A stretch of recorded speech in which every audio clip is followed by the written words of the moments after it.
नमस्ते बच्चों, स्वागत है आप सभी लोगों का हमारे YouTube चैनल में। तो आज के इस वीडियो में हम लोग देखने वाले हैं क्लास 5th EVS पार्ट 1 का lesson number 24 substances objects and energy का क्वेश्चन और आंसर। ठीक है, तो चलो बच्चों देखते हैं। देखो एक्सरसाइज में आपका पहला क्वेश्चन है व्हाट्स द सॉल्यूशन, यानी इसका सॉल्यूशन क्या है, किसका। देखो पहला यहाँ पे दिया है कि we need to make a sharbat quickly for some guest, यानी कि हमें क्या करना है, कुछ मेहमानों के लिए फटाक से बहुत ही जल्दी हमको शरबत बनाना है। But we only have sugar candy in the house, लेकिन हमारे घर पे खाली बस क्या है, शुगर कैंडी है, यानी चीनी नहीं है आपके घर पे।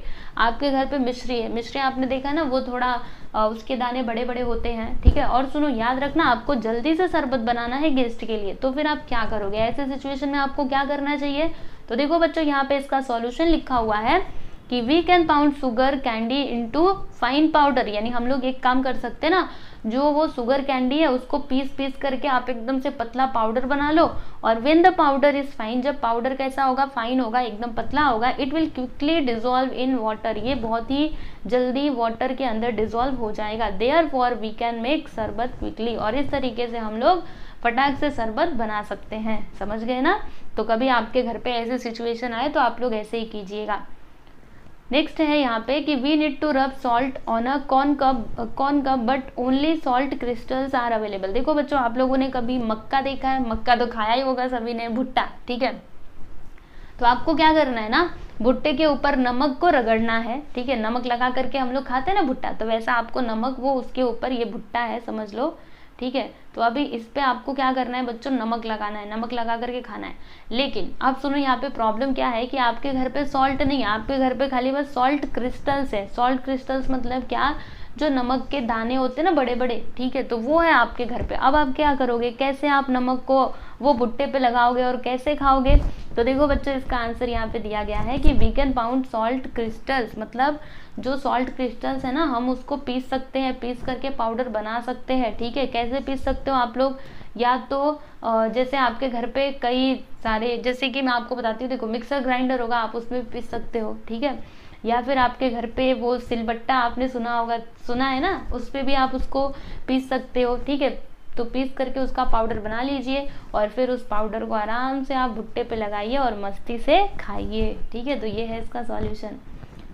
तो यहाँ पे आपका पहला क्वेश्चन कंप्लीट हुआ। अभी क्वेश्चन नंबर 2 है यूज योर ब्रेन पावर। इसमें ए है कि why do tablets of camphor decrease in size day by day. देखो बच्चों, ऐसा क्यों होता है, आप लोगों ने देखा होगा जो कपूर के टैबलेट्स होते हैं ना, वो दिन ब दिन क्या होते जाते हैं, छोटे होते जाते हैं। अगर आपने उनको खुले में छोड़ दिया ना बच्चों, सच्ची बोल रही हूँ, वो पता है वो छोटे होते जाते हैं। आप कभी देखिएगा, कपूर रख करके देखिएगा, आज रखना खुले में, ओके, और दूसरे दिन आकर के देखोगे ना वो छोटा हो गया रहेगा। तो ऐसा क्यों होता है, ठीक है, क्यों उनका जो साइज है वो धीरे धीरे कम होता रहता है। देखो अगर आपने उसको ऐसे ही छोड़ दिया ना, तो वो कुछ दिनों के बाद तो पूरा के पूरा वहां से गायब ही हो जाएगा।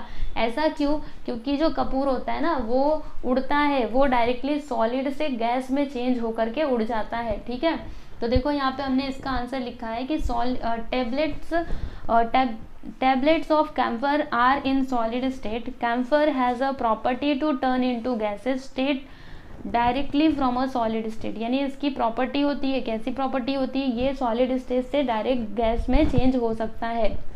Therefore camphor decreases in size gradually, इसके लिए वो धीरे धीरे साइज में कम होते जाता है। One can also notice the fragrance of camphor as it turns into vapour. देखो जब भी वो वेपर में मतलब जब भी वो गैस में चेंज होता है ना, तभी आप उसके सुगंध को भी महसूस वहाँ पे कर सकते हो। ठीक है, चलो आगे चलते हैं। अगला क्वेश्चन है कि how do we save fuel by using public transport, यानी पब्लिक ट्रांसपोर्ट का यूज़ करके हम लोग कैसे फ्यूल को बचा सकते हैं। फ्यूल मतलब क्या होता है, ईंधन, जो जैसे गाड़ी चलाने के लिए पेट्रोल चाहिए, सीएनजी, डीजल, ये सब चाहिए, तो इसको क्या बोला जाता है, फ्यूल बोला जाता है। तो हम लोग कैसे फ्यूल को बचा सकते हैं, बाय यूजिंग पब्लिक ट्रांसपोर्ट। अब देखो बच्चों, ये पब्लिक ट्रांसपोर्ट का मतलब क्या है, जैसे कि रेलवे हो गया, बसेस हो गई, ठीक है, तो ये सभी क्या है, पब्लिक ट्रांसपोर्ट के साधन है। ठीक है, और प्राइवेट मतलब क्या, जैसे आपका खुद का कार है, तो ये क्या है, प्राइवेट ट्रांसपोर्ट, यानी इसका यूज खाली बस आप करोगे। लेकिन पब्लिक मतलब क्या, उसका यूज सब लोग कर सकते हैं, कोई भी कर सकता है, जैसे कि बसेस,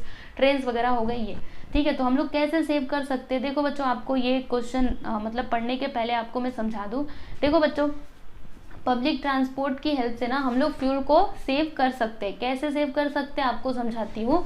जैसे कि आज आप अपने ऑफिस जा रहे हो अपने खुद के कार का यूज़ करके, ठीक है, तो आपको कार में पेट्रोल डलवाना पड़ेगा, तब जाके आप ऑफिस जा पाओगे, बराबर है ना। वैसे तो आप ऑफिस नहीं जाते हो, लेकिन कोई आदमी जाता है ऑफिस, ठीक है, तो वो अपने कार से जाता है, तो कार में उसको पेट्रोल डलवाना पड़ेगा, ठीक है।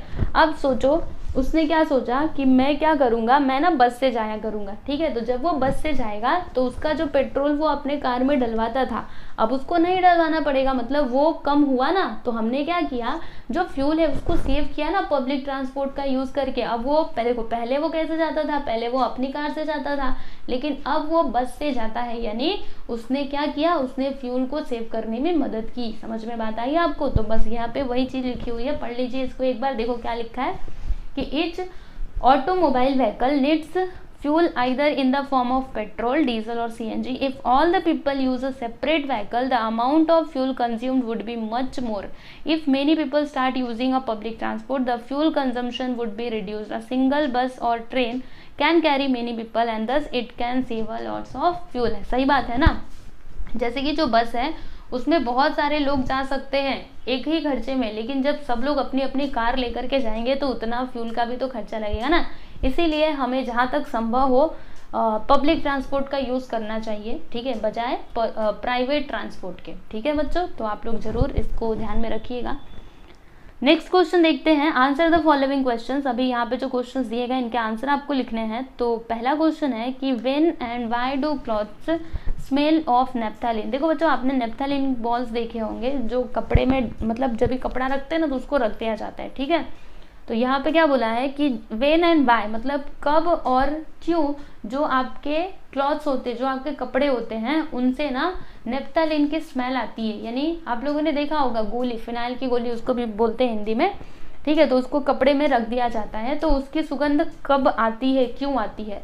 तो इसका आंसर देखोगे, देखो क्या लिखा है कि the naphthalene balls are continuously converted into small particles in the gases state. यानी कि जो नेप्थालिन बॉल्स होते हैं वो धीरे धीरे मतलब छोटे छोटे पार्टिकल्स में कंटिन्यूसली कन्वर्ट होते रहते हैं, ठीक है। These particles settle down on the clothes in which they are kept. यानी कि वो जो पार्टिकल्स होते हैं ना, वो क्लॉथ्स के ऊपर जा कर के बैठ जाते हैं, सेटल हो जाते हैं। Therefore if naphthalene balls are kept for a long time in the clothes they smell of naphthalene due to this particles. यानी कि अगर हम लोग क्या करते हैं, वो लॉन्ग टाइम तक कपड़े में उसको रख देते हैं ना, तो क्या होता है, कपड़े में से उसकी सुगंध आने लगती है, क्योंकि वो धीरे धीरे स्मॉल पार्टिकल्स में कन्वर्ट होके क्लॉथ्स के ऊपर वो सेटल हो जाते हैं। समझे कि नहीं। आप लोगों ने ये कभी देखा होगा, जब उसको रखा जाता है ना नेप्थालिन बॉल्स को, तो देखना कई दिनों के बाद जब आप वो कपड़ों को देखोगे ना, तो उसमें से वही सुगंध आती है, फिर वो धोने के बाद जाती है, ठीक है। तो वो मतलब इसका कारण वही है।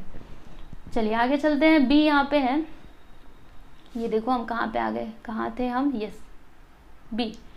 इन which states is water found in nature. यानी जो वाटर है वो नेचर में कौन से स्टेट में पाया जाता है। स्टेट मतलब वो कौन से स्टेट में पाया जाता है। तो देखो बच्चों, सॉलिड, लिक्विड एंड गैसेस। देखो वाटर के 3 स्टेट होते हैं, पहला तो सॉलिड, लिक्विड और गैसेस, तो वही इसका आंसर है। Solid, liquid and gases are the 3 states in which water is found in nature, ठीक है। कभी हमें पानी, मतलब हम पानी सॉलिड स्टेट में भी देखते हैं, जैसे कि बर्फ़, कहीं पे बर्फ़ जम जाता है, कहीं पे वो नदियों में तैरता रहता है, तो कहीं पे वो गैस बन के, वाष्प बन के ऊपर जाता है, ठीक है। चलो अगला देखते हैं, सी क्या है। What is the difference between the solid, liquid and gases states of a substance. Difference between solid, liquid and gases state, मतलब कोई भी सब्सटेंस है तो उसमें सॉलिड, लिक्विड और गैसेस में क्या डिफरेंस होता है वो आपको बताना है।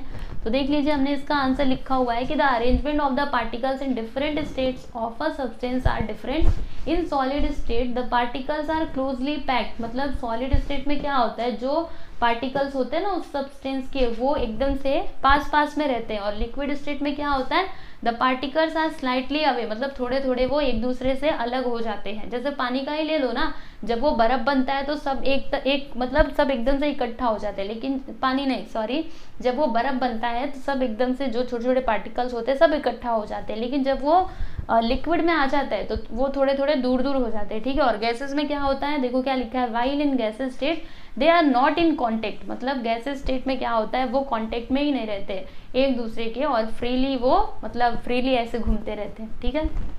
अगला यहाँ पे है कि what is meant by energy. Energy का मतलब क्या है बच्चों, तो देखो यहाँ पे आंसर लिखा हुआ है कि the capacity to do the work is called the energy, यानी काम करने की जो कैपेसिटी है इसको ही क्या बोला जाता है बच्चों, एनर्जी बोला जाता है, ठीक है। So this is your final answer. I hope कि आप लोगों को बच्चों समझ में आया ही होगा, ठीक है। तो यहाँ पे आपका ये जो लेसन नंबर 24 है ये कंप्लीट होता है। तो बस आप लोग को अच्छे से पढ़ना है, कुछ नहीं समझ में आता है तो आप लोग ज़रूर मेरे से पूछिएगा, ठीक है। और अच्छे से पढ़ते रहो, मिलेंगे हम लोग अगले वीडियो में, ठीक है। Thank you.